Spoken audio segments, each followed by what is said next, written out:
Popular opinion in sim racing is that to achieve good results you just need to go faster. This video takes a different approach by looking at what you can do to improve your results without necessarily improving your fastest lap times. We won't delve into detail about braking points, landmarks or racing lines around specific tracks or corners here. Instead, we'll look at general tips, mindset and some race strategy. First things first, I want to talk about race starts. A good start is crucial to a good result, especially if you don't have the pace to just catch up later. Of course, qualifying helps a lot even with only 8 cars on the grid, as even the best of starts won't take you to the lead if the road is blocked by slower cars ahead of you. Technical details of how you start will depend on your control setup, but I have good experience with the following procedure. When the grid timer hits 0, fully deploy the clutch and add a hint of brake both with your left foot before you put the car in first gear. When the red lights go on, floor the throttle pedal and take a deep breath.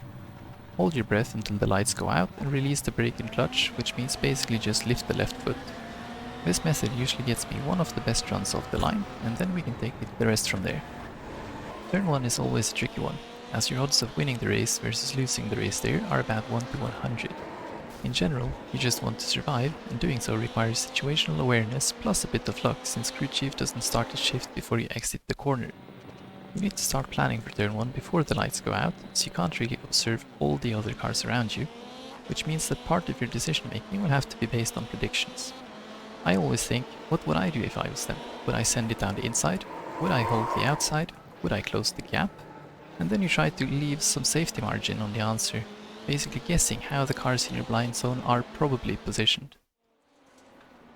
Consistency is king.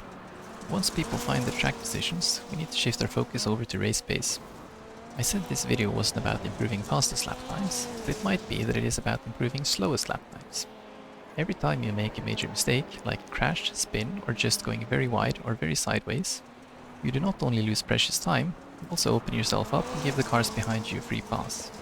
Reducing the amount of mistakes you make is so important that it's worth going a little bit slower in order to do so. Imagine you push as hard as you can. Maybe you can gain 2 to 3 tenths per lap. If you spin once, you will lose at the very least 5 seconds. Considering a Rallycross race is only 10 laps, you do the maths. Rallycross has this additional strategic element called the Joker lap. Joker can be the final card you need to play right in order to win. To be frank, it only really comes into play when the race is otherwise close. There are 3 types of Jokers, which you should use a little differently. I call them handicaps, pass lanes and shortcuts. The handicaps are the traditional type of joker that I'm used to from Europe, but basically they are slower than a normal lap. This means that if you joker with the car close behind you, you will give up track position. Typically, the fastest drivers will save the handicap joker until the last lap to avoid giving up track position to slower drivers early on. The exceptions to this rule are mainly if you have a slower car in front after the start, you can joker early to open a gap where you can go faster. Then you get an easy pass when they eventually joker after you close the gap.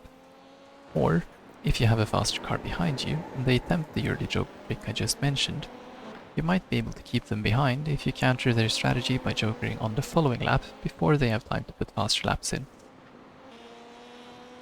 Pass lanes are kind of interesting, because they are shorter than the normal lap, but not that much, so it's just about enough to safely pass the car ahead of you. I suggest you hold on to them until you can use them for a pass, as it's a bit of a waste to take it when there is open road ahead of you. Again, this is the kind of joker that race leaders tend to hold on to until the last lap. Finally, the shortcuts are just that, a shortcut that saves you a considerable amount of lap time. These are typically so much faster than a normal lap that you can pass just about the entire field ahead of you if they're bunched up. If I get a good start, I typically tend to take these jokers on the first lap, as the risk of having a back marker taking it early and then slowing me down is just too great. If you get a poor start, you can hold on to it for a while and use it to pass cars you catch up to later, or if the leaders don't take it early, you can try to get ahead of them and hold them up a bit. Did you ever hear those people saying that slow is smooth, smooth is fast? They were probably talking about the Rallycross Beetle. It is a peculiar little car, and you might take some time to get used to it. There is a tendency that the harder you push, the slower you go, so it's really easy to get frustrated. My advice is to try to drift less, especially on the tarmac. Going straight is almost always faster than going sideways, which is a little sad because sideways looks cooler. Another point to make here is to use the handbrake in moderation.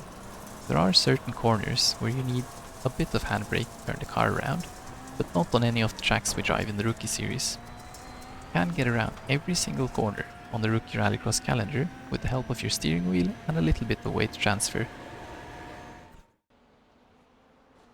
We already mentioned jokers, but Rallycross tracks are also kind of unique because they have a mix of gravel and tarmac.